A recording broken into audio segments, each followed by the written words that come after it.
Welcome back. Here we are on the main stage in Marbella. I wish you were all here, but if you're online, don't forget that you'll also find us on Facebook and YouTube. You can just search for TES, T-E-S. And if you're on Umbrella, please make sure that you connect with some of your fellow participants. So if you haven't set up your profile, you'll see a video that plays during the break showing you how to do that. But now we've got a fascinating conversation with Pedro Lindsey, who is the sales manager for Spain. And he's going to talk about Metallica and Van Gogh applied to the new e-commerce generation. So I'm looking forward to this, Pedro. Thank you very much, Rob. It's great to be here. Nice to see you, everyone. It's great to be finally on a physical stage in our real estate. We have been having webinars and online chats for the last year. So it's great. I believe there's about 200-300 people in Marbella, which is great news. So congratulations, guys, to TES affiliate, and thanks a lot for the invite. So let's rock and roll. Let's move on. We're going to speak about Metallica and Van Gogh, how we apply, or how a Metallica and Van Gogh are apply digital solutions to the experience in order to improve the experience with their own audience. So let's start with the phone, guys. If you remember, the phone, we used to have normal telephones at home, right? Everything was cable, but the feeling today, those people are saying, you know what? When the telephone was cable, we were free. Now that everything's digital, everything is mobile, everything is easier, we are always trapped, right? Because we always have our telephones on. Even you can track the telephone where your employees are, where people are, where your wife is. So yes, we don't have that much freedom. Please come in, guys. So what about the statistics? 1 out of 3 people, 1 out of 3, we check the phone every 5 minutes. Every 5 minutes. So we're always on the phone. I think I'm probably checking the phone every 2 minutes. Always, why? We're always waiting for messages. We're always waiting for work. We want to search. We want to buy online. We always want to be on the phone. That's true. So it's an extension of our arm, like some people say. But the telephone is no longer just a device that we use to make calls, right? We use it for absolutely everything in our life. We use it to make selfies when we go out, especially when we're shopping. We use it to e-commerce. Some people use it just at the gym to do cardio WhatsApp. I think this is a fantastic exercise. And this is a true photograph of a local gym that someone was using. I don't know what this lady was doing, but certainly was doing. What about socializing? What about when we go out for cañas, we go out for tapas, and we meet our friends? And instead of just having a chat, we have been locked down for a year. Everyone has been complaining. I'm desperate. I'm fed up to be at home. I'm fed up of webinars. I'm fed up of WhatsApps. I want to go out. I want to meet people. I want to socialize.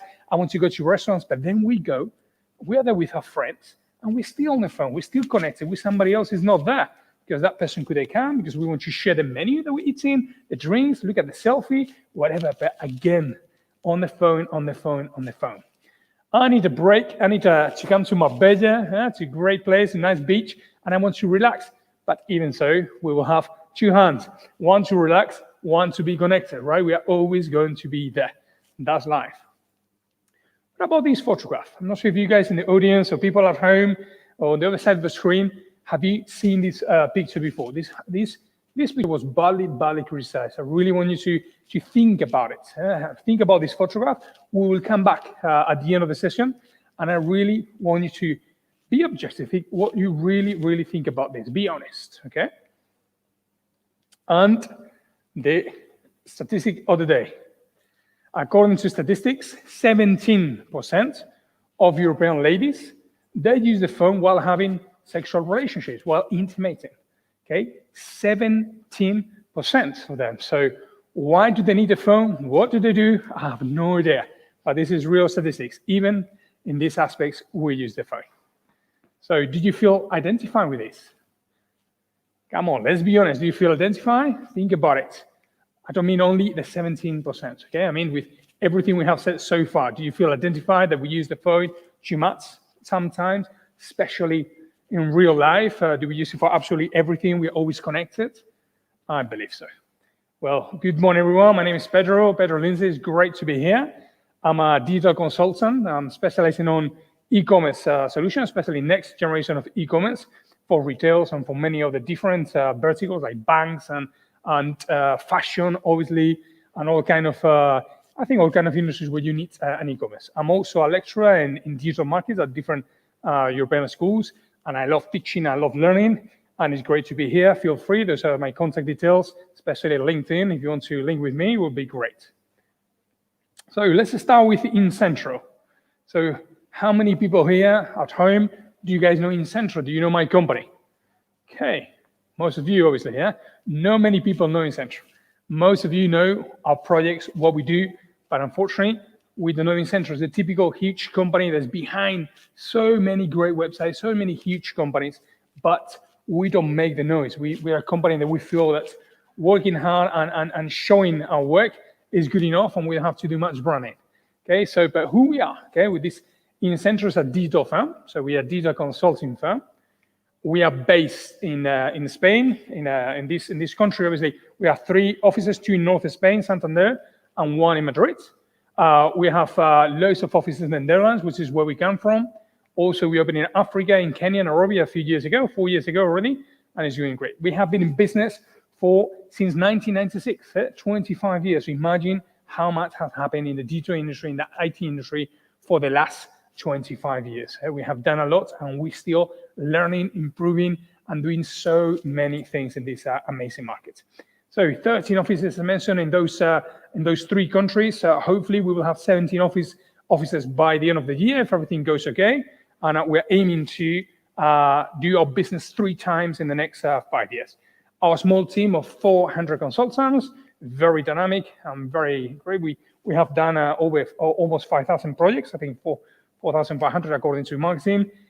We are in 3 countries, as we mentioned, with offices, with real structure, but we are helping our clients in 10 different countries worldwide. One of them is this One Vision and many other global brands. If we speak about what we do, because inside of the IT, inside the consultancy, there are so many things you can do, but in Central, we want to focus, we really want to become an expert on what we do. So if we think only about the Spanish market, which is where I'm based, we specialize in 3 different areas. One is the e-commerce. So next generation e-commerce, not the e-commerce we know today. So it's a new thing. This coming already has been in the market for the last 5 years, and it's wonderful. Then obviously the digital experience, which we are here to talk about Metallica, Van Gogh, and how consumers are evolving, okay? And finally, the most boring aspect of the business, but we have to help our companies, is more the digital transformation, all the processes, the cloud computing, low-code with Siemens, so many other IT things that we are always happy to do. So let's move on. So what happens today? Everyone's speaking about COVID, everyone's speaking about customer experience, e-commerce, digital, what do we do, what do we do? So everything is changing, that's a fact, okay? We know that everything is changing, but why is it changing? I mean, we as a consultants, we really want to understand, well, let's not assume that COVID is changing everything, or just a company has to innovate or something, everything's changing because of that. We really have to think and relax on this and think what is going on, okay? So we speak to loads of customers, we speak to loads of people, with so many different objectives or opinions, and loads of people think that COVID is what is making us changing. Yes, I agree. I think COVID has pushed us forward, and we're doing so many things thanks to that. Loads of people think we live in a digital tsunami. It's a bit over the top, but it could be, why not? What about the retailer? We have seen this so many times, the apocalypse. How many stores, especially shopping centers in the US have closed. Everyone is scared now what's going on in Europe. So many retailers are closing down, but everyone is investing online. Well, it could be, yes. Always there's a crisis and opportunities we have to think. Loads of people are scared about robots. Robots, IT, IoT, are they taking over positions? Well, I don't think so. I think this is going to help us to become better at what we do, but certainly they're not taking out of our jobs, okay? When we speak about big data, we speak about experience, are they spying on us? Loads of people are scared, loads of people cover the cameras of the mobile phone, the laptops, fine. But I think everything's about big data, it's about learning and using that information, gaining those insights in order to make a better experience for us that we actually are going to enjoy. And digital revolution. Also, those people are saying we are in a digital revolution. I think we are setting on an e-commerce digital revolution. The e-commerce, I think, is one of the things that changing the most. And together with the e-commerce, certainly the experience, the digital experience of everything is happening online. But bottom line, I think we love dramas. We exaggerate everything. We're always scared. We're always afraid of what's going to happen. And I think this is a natural course of life, a natural course of business, a natural course of digitization. We are evolving and we're moving. So, and the most important thing is we don't change because we want to change. We change because something is driving us to change. And that driver usually are consumers. Yeah? Consumers are changing, consumers are evolving, and consumers are making us to change. Consumers are always, always, always changing. Think about the way we were buying for the last 10 years and how we have slowly been increasing and how demanding we are today. Everything has to be online. Everything has to be immediate. We want omni-channel. We want immediate. We want fast delivery. We want Amazon to not the next day. We want Amazon to be at home in the next 2 hours. So that is because consumers, we as person in our social life, we are changing. We are demanding. Obviously, the digital technology has to be there for us. Okay. So consumers are certainly more digital than ever. More. Also, more digital they are, the more demanding they are. And demanding when it comes to experience, when it comes to delivery, they don't want just to buy a product or to purchase a service. They don't want a transaction. They want to go beyond that. Okay, they want to live a real experience. They want you to engage. They want to engage with the brand. They want to feel amazed. They want the magic. And how do we do that? Well, that's what we have to think. But if we don't do something about it, obviously they're going to fall asleep. They're not going to engage with a brand. If they're online, they will run and they will jump into another site and give the business to somebody else. If they're in a physical store, they will fall asleep and not do any business with you. Okay, so they want to be amazed. They want the wow effect. Okay, they want really you guys to engage with them, to surprise them. And let's think about it. Think about how much when someone engages you that way, when someone wows you, how repetitive is the business that you do with them. So have you ever been wowed? Think about any brand that you want, any company, any experience in any single sector, and see how thanks to that they have actually engaged and have again your business.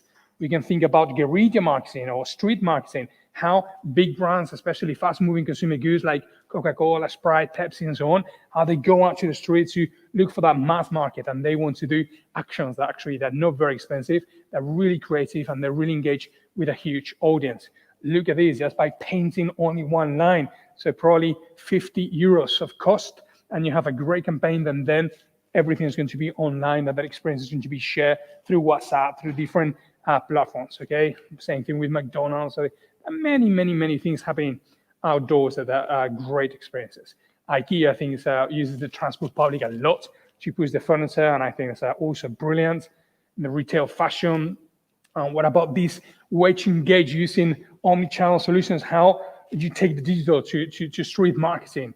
This is Pepsi in London. They did a great campaign, and how they engage, and obviously how this was viralized afterwards. Okay, again, using technology to improve the experience, to make a wonderful experience, analyzing the audience to really understand if they're engaging with you, if you're serving them the right way, and using and having the technology to serve all those channels, which is not easy. Sometimes we are really creative, but we don't have the technology, we have the way to reach the audience or to do what we want. That happens a lot in companies where you have IT and you have business-oriented people like marketing and sales, that they want to do loads of things, but IT is like, no, slow down, we cannot do that, or we don't have the technology. No, Black Friday is coming. We were talking about Black Friday the other day, how many things we want to do, but unfortunately, we cannot do it. So think about Mac technology, think about next generation, think about those technologies that are coming up, that certainly we can do it.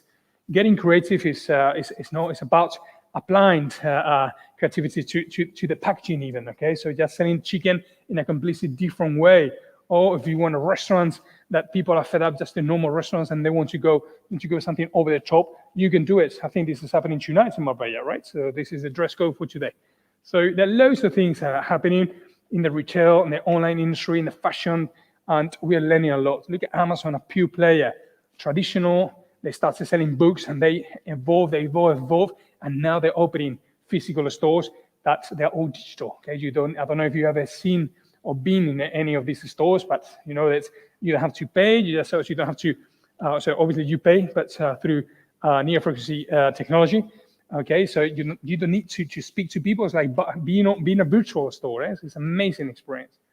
Amazing. Let's move on. Think about stores, how they were before IT, like technology. This was in 10, 15 years ago. This was an amazing store. This was full of technology, great people, gurus behind the counter, giving you loads of information. You were paying loads of money for these products, but then a huge company came into the market with a completely different experience. They thought about the client. They put the client in front and say, let's give them the experience. And Apple opened the stores. They allow you to play with all the computers. You use them, feel free, touch them, and they broke the experience. Then we have loads of companies like Lego, Decathlon, IKEA. They're doing exactly the same. So we want you to feel that experience. Think about travel agencies. How were they before? You went to this travel agency, they gave you a catalog of Thailand, and you were touching that catalog that 50 other people were touching before you, and now they move into a much digital experience because they understand consumers, especially the youngest, not only millennials, but the ones after the millennials. I don't remember the generation Z or what they call, but how do you target those consumers? Think about any restaurants, any bars, how they were serving you before, how are they today? Think about a Starbucks, for instance. Like Starbucks was like, they sell you coffee, but we do everything but drinking coffee there. Okay, we have meetings, we use Wi-Fi, we meet. So there are loads of things happening online. They're saying, I saw that guy the other day in Starbucks was just having coffee. So that's strange, okay? Because you go to Starbucks to do much more. I live in Mexico there for 6 months, and all my meetings, or 80% of my meetings, happen at different points of the city, but always at Starbucks. There's a free Wi-Fi, coffee, discrete tables, and you can see how people are working in these scenarios. Payment methods, again, think about check. Who uses checks here? Well, that has evolved again. If you go to store, the stores are trying to apply what's happening already online, bring it to you. So what do we do online? We don't queue up, right? We just finish our experience online and we pay. What happened in the store? We have to do all the journey within the store and then queue up and wait to go. So, well, the loads of stores like Nike, Apple, Decathlon, they come to you with a mobile device, and you can pay and go. So you don't have to queue up any longer. Different ways to pay, different objects. There are so many things evolving, and this is a real picture about Church of England. I say they were fed up. Like every week, cash was going down because people were putting the excuse like, I don't have any cash on me. Sorry, I cannot give you any money. So no excuses now. You can pay by credit card, or you can also use Bizum, right? So everything is evolving and everything is helping in every single industry. Even people, special artists that they go outside. If you don't have coins, don't worry. You can do a Bizum to them. Okay, so let's think about our core business of online. And I said core because I think until probably before COVID, especially retailers, they were thinking about their online business as an additional channel, really reactive channel that people, they will come to me, they will buy, they want to go to my stores, and now they swap. And now online, certainly the e-commerce area, is core for them, okay? It's core. Obviously, the stores are very, very important. Probably 80% of the business happens in store, right? But that is going to change. There's going to be more the experience, the boutique, the flagship, and I think the core business within the next 5 years is going to be the online business. So we have to think about what do we have there. So the first thing we have is a store is open 24 hours every single day of the week, every single day of the year. Is always there for you. So you have to send people during the morning, at midday, at night, and those people, we are going to be in a different mood, in a different position, and the experience has to be different. It's not the same to buy clothes at 8 o'clock in the morning during the week because I'm really on a hurry, or buying during the weekend with my family in a slow motion, and I want to feel the experience. And we need to understand those touch points, and we need to serve them the best possible way. But is having just an e-commerce enough? Well, certainly it's not, okay? Having an online is like having a digital catalog, okay? That's like the IKEA catalog sent to you that you click and you buy. That's it. That's not enough. That's not experience at all. And customers certainly want much more, much more. There's nothing worse that if you go to a brand, a company, or anyone and you expect much more, that the delivery is less than the expectation. So we have to be sure that we reach those customers, and if we can, we exceed those expectations, okay? How do we do that as an online business? Well, it starts from the very, very beginning, the way they find you, the way once I'm inside of a site, of a website, any industry you want, how frustrating is that I want to look for something on your own site and your search engine is crap, it's not delivering what I'm looking for. So I look for Nike shoes to run, and you show me a red dress which has nothing to do, but you want to push it, or your browser is not working properly. That happens, and we're helping a lot of brands to change. The omni-channel experience. I might want to go this afternoon to an in-store, to a shopping center, but I don't want to buy. I just want to look, I want to chat, I want to feel the experience, and I want to have the omni-channel experience. I want to go to the app or to the e-commerce on the phone, and I want to buy it. Well, 2021, but still not working. What about delivery? It's not about just buying online. I want immediate. I want to press the button and buy it, and I want to hear the doorbell ringing with the delivery. Okay, that is happening. Germany is moving forwards on that with dark stores and quick deliveries in 30 minutes, which is, let's see what happens. Drones are moving. We're using already in Spain and in some aspects within mock-ups, within pilots in Zaragoza, in certain companies and some others, and I think that's going to be huge in the next few years, certainly. What about dark stores? Have you heard this term before? Like, as I said before, online business is becoming cool, but lots of companies that have a huge structure of in-stores, okay, so physical stores. They have to close them or have to make any other use. As usual, people are really creative, very intelligent. They come up with this concept. It's going to be dark stores. That means they're going to be close to us, so we cannot walk in and buy like an Amazon store that we saw before. It's going to be used for delivery, to be closer to your neighborhoods, to our consumers, so we can improve the quick. Instead of having warehouses outside the cities, will take me 1 hour to drive, pick up, and 1 hour to come back. I will have them on my neighborhood, so the deliveries is much faster. One of the things I'm hearing a lot about experience is when it comes to delivery. When someone comes from Amazon, give us a package, that person is in a hurry, so there is no human contact there. In the moment they are giving you something really, really important. It can be a watch, special watch that you can buy, can be clothes, it can be jewelry, it can be anything, but we're losing that. So brands are thinking how they can improve that, and there are great ideas. Obviously, the packaging is important. What about sense marketing? Have you ever heard that? Imagine you open a box and you can smell already the brands. Like big brands, for example, like Scalpers or Massimo Dutti or Abercrombie, all those brands that when you go to the stores, you're even a shopping center, you smell it and you already know that someone around you, you can find those stores. Well, that's happening online as well. You can put marketing, sense marketing, you can put those smell. When you open, you feel already engaged with that brand, okay? One of the most important things, and I think marketplaces have a lot to do here, is that we want the e-commerce to be, or brands want the e-commerce to be much more than just purely a transaction, okay? You want a place that you want to visit, that you want to have fun, that you come back, and we come in. So lots of brands in Spain, especially, are starting to become marketplaces. There are loads of fashion brands, like El Ganso, El Corte Inglés, Scalpers, as mentioned before, that they're already selling from the site brands from other companies, because they want you to be the main points of contact, okay? And that, again, I think we're going to see a huge trend. So in order to understand consumers, in order to move forward, in order to deliver, we essentially have to be creative. Creative not only in marketing, but the way we think. And in order to really be creative, we must understand consumers. Otherwise, it's going to be so difficult to deliver. I think one of the things that's coming is not for me, but lots of people are liking it, is the live shopping. This to me looks very 80s, but people, especially millennials, they like us. They want you they want you to show more things on the website, on your content. So not only about online, having a digital catalog, but perhaps organize an event they use with wines, with clothes, with whatever, with someone famous. There's going to be live on your website or live on YouTube, and people will be there, and you can buy live, okay, which is everything is about business. Augmented reality. So there are many things that come in the market that make the digital experience much, much better. And I think, again, we have learned loads out of COVID. We have been locked down, we have been at home, and we have seen how limited we were in many aspects, and creativity came to business. So in order to deliver, we have to analyze every single touch point. And I think something really good to do that, and very cheap, is A/B testing. I'm not sure if you're familiar with the term A/B testing, but basically Amazon is really good. Netflix is really good. How you can show the same content, the same offer, the same promotion, but you make changes in order to understand how you engage better with the audience, okay? So for example, instead of buy now, purchase now, and just that silly thing, you change as a semantic, how you increase sales, because people, for a reason, they don't like buy, they purchase, or the other way around.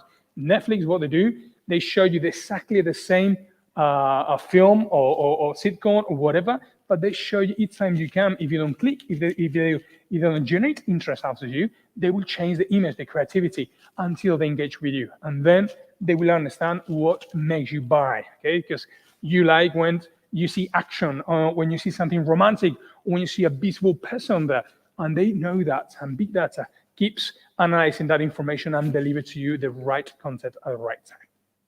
Hyper-personalization, that's becoming really good. I think we talk about it too much. It's not really here. It's going to come as we move in there, but it's not here.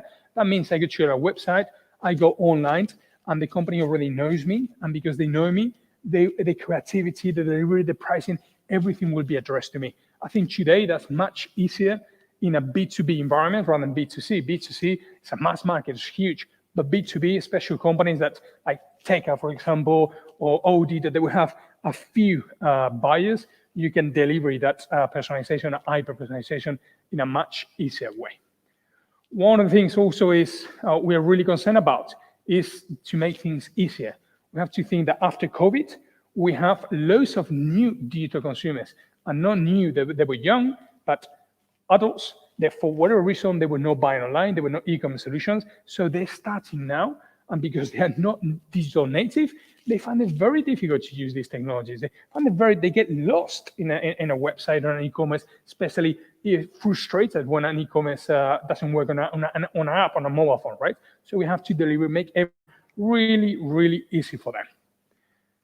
Virtual assistants or chatbots, that's becoming really big and helps people, obviously, that everything is social, that you can buy from any single point. Make it easy the way subscription is making. I think that's also becoming really huge. There are loads of things. I don't want to go and buy batteries. I don't want to go and buy loo paper or ferry or certain products that are quite boring that I need and I need to have them. So you subscribe, they will come to your house, no effort, they will charge your credit card, and that's it. So the most important thing is that we know what's going on, we know where we want to be, but sometimes we are really limited, as I was saying before, because of the technology. So we're not capable to evolve due to this, okay? So it's really, really important to think if we have the way to evolve, if we have the right e-commerce, if we have the right website or CMS, content management system, if that technology is allowing us to, if there is a good alignment between IT and business, IT and marketing, IT and sales, okay? In the e-commerce worldwide panorama, we have seen what we call, or what experts call, the monolithic e-commerce platforms. So those companies that they were creating, or those technology that was addressed and delivery or created in the 90s. Because in the 90s, we were completely different. Think about the way you guys were buying and enjoying experience in the 90s. Everything has changed a lot from there. Now we have these new concepts, next generation e-commerce, especially two big companies. There's so many not so many, but probably 5 or 6. But I like two that are called Commerce Tools and BigCommerce. They're really, really good e-commerce platforms, very reasonable in cost, very flexible, and that's a completely new concept. If we move into customer experience, we probably the same thing. We have those companies that are like the Magento, Adobe, or you have the PrestaShop, those solutions that we call open source, okay? Open source are really good for IT people, but not for business. Are really good for those that want to develop and whole time configuring and changing things. But when you are in marketing, your business, and you want to sell, you want things to be quick and easy for the clients. And then you have technologies like Contentful, Bloomread, sales and merchandising, all those solutions that makes life easier. And that's called Mac technology. The Mac technology, the Mac concepts, mean that the business is about microservices. So small services that are very easy to integrate, very easy to deliver, and they give loads of value to consumers. A for API means that they can connect very quickly, API driven, like a Lego, that you connect everything very simple. You don't need to do a whole project to each time you want to do an evolution. The C is for cloud. It means that these technologies and the way they are developed, they're cloud native, they're already on the cloud. Not that you put them on a cloud, but they're already developed and they're modern, they're 2020s, so they're solutions for us. And headless, that means headless, not head, means that if I give you technology, I give you all the back end, doesn't necessarily mean that I also have to do the front end, because the front end is about experience, it's about your image, it's about much more that you have to be very creative and really cool. So not necessarily I have to give you the first. So it's flexible to use any CMS, any front end that you want. So basically, the world is not about the big fish who is eating the small one. Now it's completely the other way around. It's about being whoever's quick and able to adapt and have technology, or has an IT department that's really quick and can adapt quickly to new consumers and new experiences. Obviously, is going to win. Okay, is win the business. If we go back to Metallica and Van Gogh to finish, we see this image about Metallica. And if we show this to today's consumers, so those that are not fans of Metallica, they are not fans of Metallica, they don't even know them, like millennials probably, they're not going to feel very attracted by this photograph, okay? So this photograph doesn't look like a tough rock band. They're going to produce great music that I'm going to buy 100 euros to go to the concerts or download the music from a Spotify or whatever, or from iTunes. It looks like probably a L'Oreal ad, okay, a shampoo ad. It's not giving me much information. So Metallica is clever enough.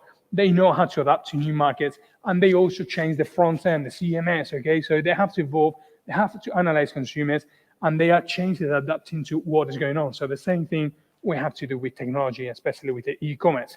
If you speak to Metallica, and once they want to do a concert in Marbella, Barcelona, Amsterdam, or wherever, the first things they do, they have an alliance with many companies, but one of them is Shopify. And they will analyze where the audience is in the world, what kind of music do they listen, how often they listen to Metallica, what kind of Metallica songs they like, and then they will address and they will decide where they're going to have the concerts, what kind of music they're going to play for every single concert, and even they will design all the merchandising accordingly, because they know the audience very well. I think that's very, very intelligent, especially for a band that has been successful so many years, and instead of being a comfort zone or be arrogant, they keep working and they keep trying to deliver a great experience to us. If we go back to the first image we saw before, is the photo I asked you to think about, what your opinion was. So these people were really, these children, they were really, really badly criticized. And I started my presentation in a way that looks like I'm criticizing the mobile phone, but it's the other way around. I think we have to be clever enough to step backwards and to understand what is real life and what is business. In real life, it's true, I don't want to meet my friends, having dinner with them, and see how they are chatting with somebody else, okay? I want to meet them and enjoy the time. But when it comes to business, if I'm here and everyone is checking the mobile phones and not paying attention to me, or I'm in a museum, it's not me that I'm going to be here changing and correcting people. I have to adapt and I have to change. And that's the concept of this new digital world. We have to listen to consumers. We cannot force them to do something. And if art is not interested in the way it has always been delivered, we have to do something about it. And I think the Van Gogh team, they have done a great thing. They have done two really important things. One is how not only Van Gogh, but many artists, they have evolved, and they want you to be also available to you on the device. So there's a company called Second Canvas that have developed this app, which is fantastic. How they take, with a huge zoom, they take a high quality photographs of every single picture. You can zoom, and they will give you loads of add value of those arts. And I think it's a great, great way. And they have shown us a great lesson. Also, if you have not seen this exhibition is called Van Gogh Alive. I really suggest you to go, because I think it's wonderful, and how they broke the rules and they are delivering the arts in a completely different way. So if you're ready to change, we are here to help you guys. So thank you so much for your time. Once here, and the ones in the audience, has been a great experience. So Ralph, thanks a lot for the invite. Thank you, Pedro. That was fantastic. Thank you very much, man. Where do you lecture? Where? Mostly in Madrid. It's called ESCP Europe, ESCP Europe. It's a French university based in Madrid and many European cities. Universidad Europea, like European University, and CIS and some others. But and especially through Incentro, the marketing team, we have a great marketing team, and I'm always involved in different public experience and things like to you guys, and especially to marketing that's always placing me in different areas. Well, I mean, your students are incredibly lucky. That was like a masterclass of everything going on. I want to ask you about COVID, because it definitely accelerated. I mean, there are, for example, Amazon is clearly a winner from COVID. What other changes have you seen that kind of accelerated the new wave of e-commerce? Very good question. I think the most important thing is about being ready. I think we were talking about Black Friday a few days ago, and you can see how retailers, for instance, they spend probably 4 or 5 months preparing for one event, which is Black Friday. It used to be a 24-hour thing. Now it's probably a week, sometimes even more. And they spend 5 months preparing for that, okay? They know that it's coming, and they prepare and they prepare and they prepare. Black Friday comes, and they make mistakes. The system goes down, it doesn't work. So there are always problems, and you can see how retailers, instead of enjoying that great experience to boost sales, sometimes they're afraid. I think COVID has taught us that anything can happen at any time. So now I think marketers and IT people are looking much more into these Mac solutions of these next generation e-commerce. They really understand that things cannot be planned in business, and I think that's something they taught us. That's from a business perspective. From the consumer perspective, I'm really glad because I love the online shopping and how we have been forced to buy, and now people say, hey, I like that, I like this is really cool. So I think that's probably what we have learned. And your work is, because you talked about some of the cultural things. I mean, you know, I loved some of the statistics. I don't know who these women are. 17% of them, it's the new cigarette, isn't it? You know, They finish their intimate relations and then they get on their mobile phone. But culturally, are we very different across Europe, or are we all sort of starting to become similar? Is it the same in Spain as the UK and Germany? I think we are, to be honest, I think, for example, Spain, we think loads of people and loads of Spanish companies, when it comes to our international strategy, they tend to go to South America, okay? Or we tend to go to South America. Why? Because they speak Spanish. Well, yes, it's a similar language. It's not identical. It's like German, Austrian, German, but it is, I agree. But if you analyze those markets, we are very different, very, very different in a cultural way, especially in business, in the way, in many, many aspects, okay? In the timing, we are very different. And even the time zone, okay? It's very difficult to deal with people that 8 hours behind you, okay? So those are aspects from a Spanish perspective, I think we are much more similar, completely different language, but we are much more similar to French and to English people, okay?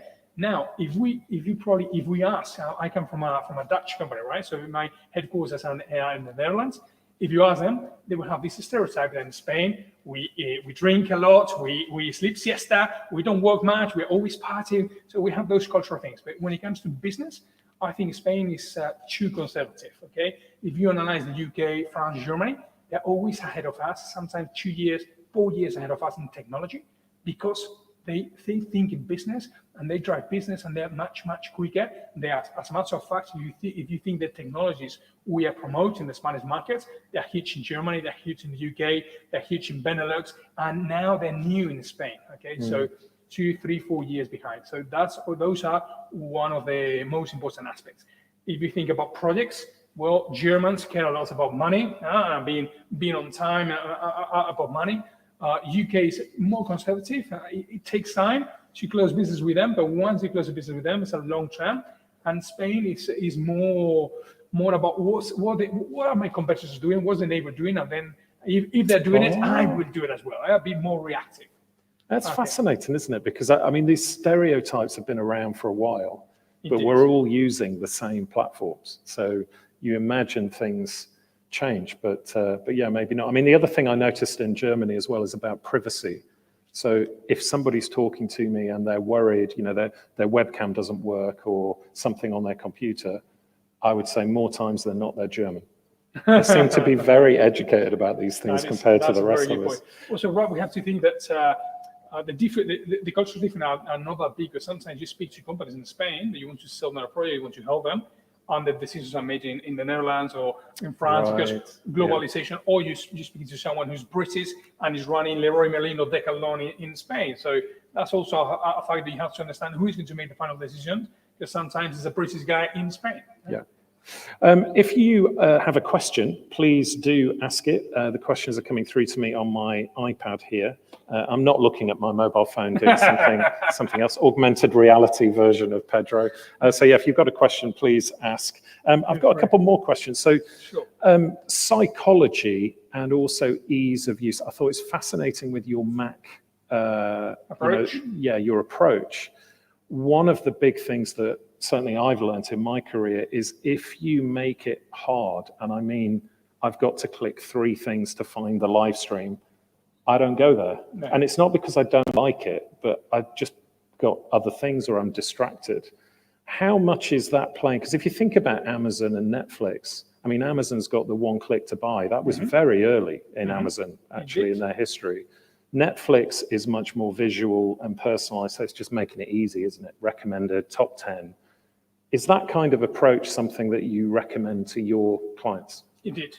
That's exactly what we do in here. And when we speak about experience, we do analyze through a consultancy, we do analyze all these problems that the e-commerce has, and in an omni-channel way, because sometimes it's not even about only in the website that it takes 3, 4, 5 clicks to find something, which is frustrating. It's about having a search engine that you put the information that you are, for example, Black Friday, as I was saying before, or any day, I know that I'm your website, I know what I want, so I don't want advertisement, I want your search engine, I want to find out, I want you to deliver it. So the delivery is really, really bad, really bad. So that is something we're learning. And if we go to the mobile phone has also loads of things to improve. So I think in Spain are those 2 projects that we're helping a lot on search engines and mobile phones. So apps or e-commerce on a phone. Just making it a little bit easier Exactly. For people. Customer oriented. Yeah, really interesting. So let's talk about the future. You mentioned retail apocalypse. There was some news this week that Gap in the UK is no more. They're closing all of their stores. They're moving to online. There was also some analysis that showed that Gap as a brand, when it first came out, it was cool. It was kind of, it's American. Maybe you want to buy, your casual clothes from there. Great. Now it's seen as a commodity. So you can buy 3 Gap t-shirts, it's fine, and then buy another 3. And with the whole move to kind of being more sustainable, maybe it's not as relevant. So do you believe in the retail apocalypse? Do you think we're still going to need shops, dark stores, which I thought was fascinating? Dark stores are becoming good. What does the future hold? That's well, it would be great to know that. It would be great to know what the future is going to happen. To be honest, I don't know, but I believe I have been in the in-store industry for 10 years before e-commerce. I really like in-stores, and I think it's going to be there for sure, but in a completely different way.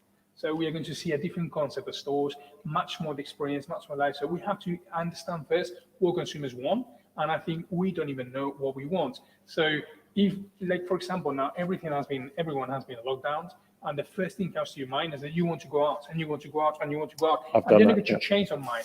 We have to let consumers to go out. Once they go out, let's see what they want, because they might want to go out and say, yes, this is what I wanted. I don't want e-commerce. I want to go. Or they go out and say, well, you know what? I'm fed up to be in a queue with people giving me with posts, pushing me, too many people. Actually, I want to wear the mask again. I don't want to carry my bags. So those things I want to happen. So we will probably see a huge change. It will take time. It could be 1 year or 5 years. It's going to take time, but I think we're going to have much more omni-channel now. Perhaps I'm going to go to a shopping center because I want to go to the cinema. I have half an hour. I'm going to try some shoes on. I like them. I want to buy them, but no, don't give them to me now. I'm going to buy them online from the in-store. So that omni-channel, I think that's what we're going to see. And then I will go to the cinema, enjoy it, and tomorrow someone ring the door and my shoes will be there. So that's omni-channel. What is certainly going to happen is that we have to forget about, when we speak about digital strategy, forget about in-store and online. We have to have one unique digital strategy, and that is already happening. Yeah, that's really interesting, because my experience, and I will let you into a secret. So when I worked in advertising, if somebody made an ad and you didn't like it, so you made an ad, I said, no, I don't think this ad's very good. They would say, you probably don't understand it because it's not for you. And it was kind of like the emperor's new clothes. It was just a way of saying, shut up, Ralph, we're not interested in your opinion. And I do feel like I did. A/B testing is always good. Yeah, it's creative. I'm not sure there's much A/B testing. Ads, not only one ad, but different ads, and let's see the reaction. Because with one ad, it's very difficult to make everyone happy, right? Yeah, but my reaction to what you just said is exactly what happened. So the stores opened in the UK. I needed some new clothes because, frankly, during COVID, we all just bought a nice T-shirt or a polo shirt for the Zoom call. And I went into the store, and it was busy. I had to queue to get in, socially distanced, had my mask. And then when I found something I liked, they didn't have my size. So my experience was I had a great coffee, I had a walk and a trip out, but I should have just bought it online because they didn't have it. Exactly. So don't get frustrated. That's the but it's not up to you. They should have offered you that. That's what is going to change. There are loads of technologies now that they will have it. There's one in Spain called Pasillo Infinito, which means like the no ending hole, that they will always have your sizes, your colors. It doesn't matter if it's in a marketplace, it's in another store, it's online, and warehouse, they will find it for you. And the people inside the store, so the store attendant will have an iPad, will check for you, and will say, hey, do you want to buy it now? Do you want me to deliver it to you? We'll be here tomorrow. Nice. Shall I send it to your house? That's already in the market. Also, it's a huge company that's also the Mac technology. It's called Fluent Commerce. Fluent Commerce is a technology that I don't know them that much, but for what I have learned in the last few months, I really like them.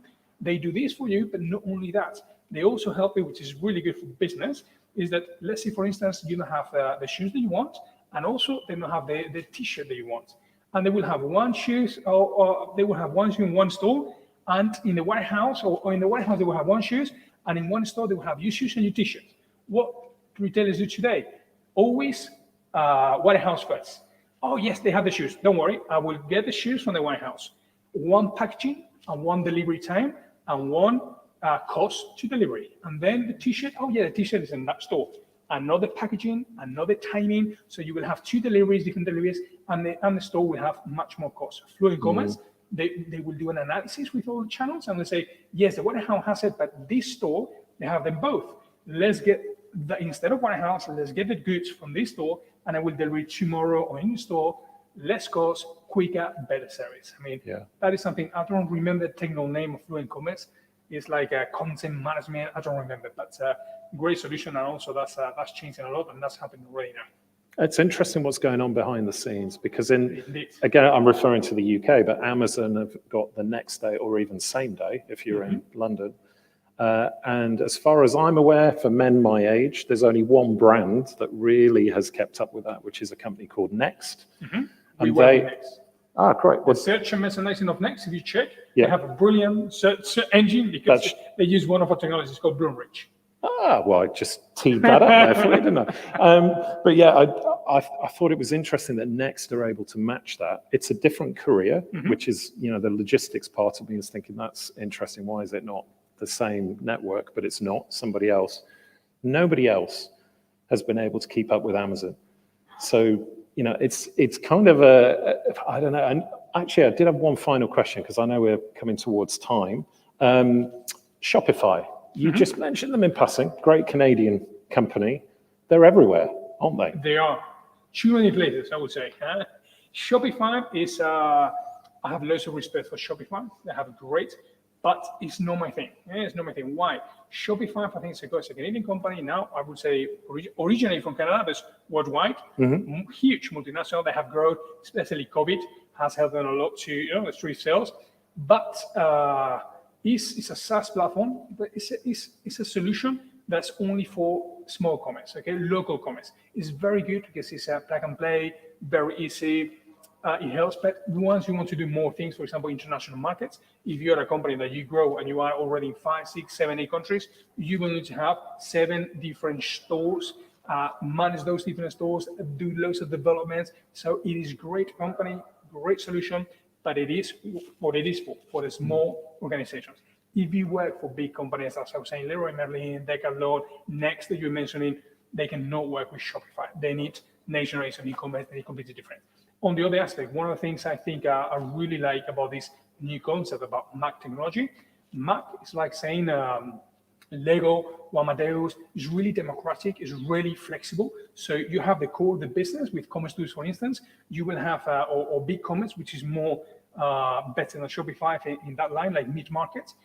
You will get the core business of the e-commerce. Now, for the e-commerce, you will need what? You will need a catalog to show products. You will need payments. You will need deliveries. You will need loads of different microservices. With companies like Shopify, they will give you everything on a box, it's a SaaS, and it doesn't matter if you like one piece of the platforms or if you don't like it. You have to have it because it's a product. When you work with a similar company in terms of prices, with BigCommerce, for instance, you build your own commerce. It's a SaaS, but it's an open SaaS. It's a SaaS that can be addressed to your business and personalized to your business and really flexible. And you pay in base of what you use. You don't pay the full license if you're not going to use all the functionalities. So I think that's really good for Spanish consumers, for instance, meat markets. Yeah, really, really interesting. Well, great approach. That is all we have time for, unfortunately. But in true Metallica style, Ralph, that's been great, man. Thank you very much. Fantastic, although we should be doing Congratulations, and have a great time in Marbella. Take care. Thank you very much. Bye-bye.